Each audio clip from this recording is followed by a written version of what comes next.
If you pay me for 40 hours you get 40 hours. Not sure if it belongs here, but here goes. I work a consulting engineer designing and implementing systems, network and server, upgrades for organizations with worldwide locations. When initially hired by my company, the agreement was, I would get paid for every hour I worked, usually 40 hours a week when at the home site, up to 80 plus hours per week when at the customer's location. No overtime, just straight time as my position is exempt. While on site I would also be paid lodging expenses, mileage expenses, and meal and incidental expenses, to include rental car. Can add up to a couple thousand a week in places like Hawaii, Japan, or England. Flash forwards a few years and the company has been bought and merged a couple of times, and the new company decides that exempt employees are now salary and will not pay for any hours over 40, plus of course no discussion of negotiating a new rate due to the change in working conditions. This reduces my annual compensation by over $20,000 per year, as I would be at a customer's site for 4 to 6 months a year. I walk into the boss's office to discuss, he says nothing to discuss. Next time I am planning for a site, the plan is for me and my team to work 40 hours a week, meaning an additional 3 weeks on site. Neither the customer nor my boss was happy. The additional 3 weeks added over $50,000 in me to the estimate, because it isn't just me that does the work and the total number of chargeable hours is the same if we are on site 4 weeks or 7 weeks. Sorry, if you only pay me for 40 hours, I only work 40 hours. A couple of VPS were quickly brought into the conversation and the new policy was quickly modified. When at a customer site we now get paid for every hour we work. Now to the comments. I've had managers in the past try to get me to work overtime without additional pay. My response is always, if it's important enough for me to work overtime to do it, it's important enough for you to pay me extra. Yup. If your time is worth 0 extra pay, then it's irrelevant whether or not you do it. Perfectly stated. I quit a 10-year job because of this. Should have left after 5, but I'm feeling that. Looking now.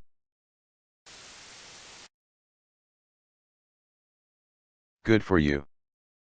They cannot make you work without pay, and if they set the max limit at 40 hours, then you stick to the 40. At my job, we are limited to 8 hours max daily, so everyone stops working and leaves after 8 hours.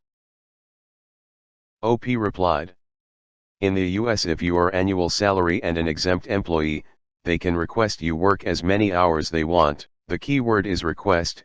They requested and I said no thanks.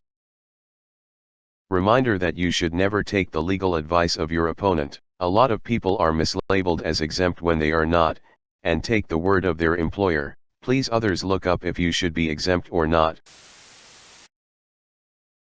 The last job I worked, we were all exempt and there was this unwritten contest to see who could stay the longest at work. People coming in at 6 a.m. and staying until 6 p.m. I'm a fast worker. My boss was constantly handing me one-off projects because I would power through them. I also am a firm believer in sticking to my scheduled hours. So, I'd come in every day at 9 to 9:30 a.m. and left at 6 p.m. every day. The lady that sat next to me got increasingly upset and hostile at my failure to work long hours like the rest of them. She hit the roof at the end of the year when I got the highest evaluation and largest bonus. She tried to lodge a complaint with the boss. When she came at me in a staff meeting with a passive-aggressive "some of us don't have to work as much as others," I laughed and told her some of us can get our work done in 8 hours. Some of us can get your work and our work done in 8 hours. Who's the slacker here? Never work one more minute than they are willing to pay you for. And if you can't get your assigned work done unless you spend hours of unpaid time every day, you need a new job, because they are either overloading you with work or you suck at your job. If their workers need to stay late regularly, they need to have more workers. Simple, really. That's the American business model for the last 50 years. Why pay 10 workers to do a job when you can overload 3 people and lay off the rest, then freak out when one or all of them quit/get sick from burnout because you don't know how to do their job and nobody is willing to be hired to do the job of 3 people?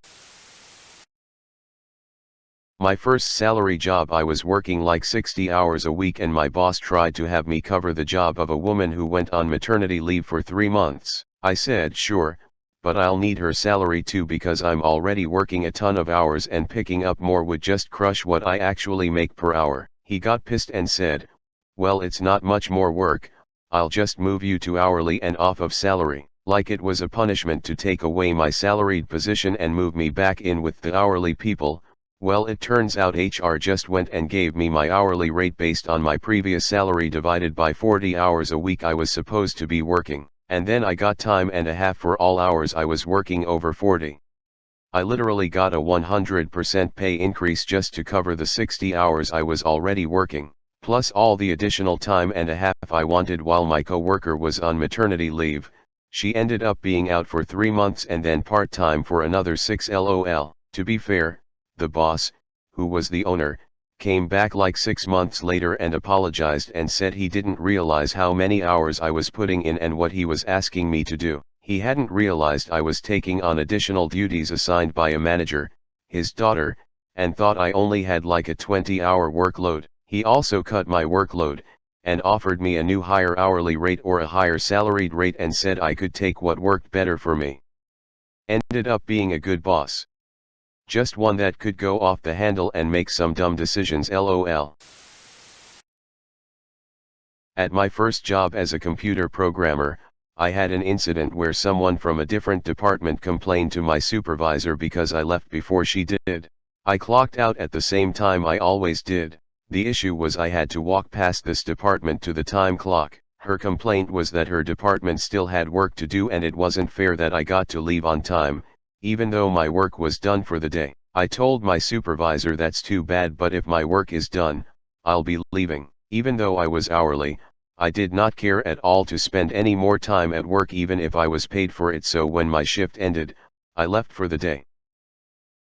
I used to have to put with this with a long since gone manager. I am exempt and in IT, with a MSIT, but was chewed for asking why we weren't allowed to take an hour lunch. It never even occurred to me while being hired I wouldn't get an hour lunch. That's pretty much the norm everywhere for office workers.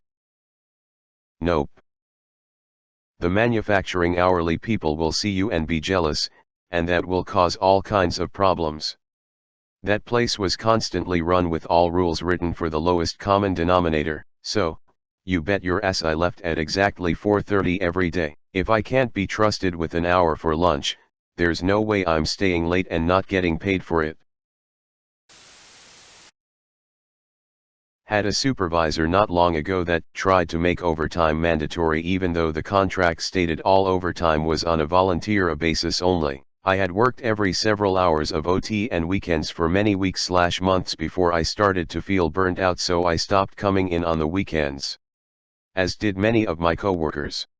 One Friday he informs us that we have to work the weekend and he needed volunteers. No one raised their hands. He got pissed off and shouted that we are lazy ducks. The next week I get called into the office to receive a write-up for intentionally delaying the product to the customer by not coming in on the weekend. I laughed and told him I wasn't signing that bullshit. He got HR involved at that point for insubordination. When I was talking to HR and brought up the mandatory OT he was forcing, they were surprised to find this out as he had left that part out. I was asked to leave the office, noting that no further action was to be taken against me. We no longer had a supervisor by the end of that week after HR interviewed all 10 of us on shift and we all had the same story.